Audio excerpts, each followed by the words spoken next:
قریش برادری ناندیر کی جانب سے آج شہر کے پاکیزہ فنکشن ہال میں ایک اہم مشاورتی اجلاس منعقد ہوا، جس میں ضلع بھر سے قریش برادری کے ذمہ داران اور کارکنان نے بڑی تعداد میں شرکت کی۔ اس اجلاس کی پہل قریش برادری کے ضلعی صدر عزیز قریشی نے کی، جنہوں نے تمام برادری کے افراد کو ایک پلیٹ فارم پر متحد ہونے کی اپیل کی۔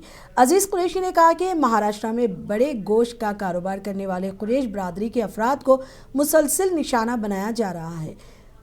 گوانش قانون کی آڑ میں پولیس اور انتظامیہ کی جانب سے غیر ضروری دباؤ، چھاپے اور گرفتاریوں کا سلسلہ تیزی سے بڑھتا جا رہا ہے، جو کہ کھلی ناانصافی ہے۔ انہوں نے مزید کہا کہ جلگاؤں، اورنگ آباد اور جیسے اضلاع میں قریش برادری نے ان مظالم کے خلاف بڑے گوشت کے کاروبار کو غیر معینہ مدت تک بند رکھنے کا فیصلہ کیا ہے۔ ناندیر کی برادری بھی اس فیصلے کی مکمل تائید کرتے ہوئے اسی طرز پر بند میں شامل ہوگی۔ اجلاس میں مقررین نے اس بات پر زور دیا کہ برادری کو قانونی دائرے میں رہتے ہوئے اپنے حقوق کے لیے آواز بلند کرنی چاہیے۔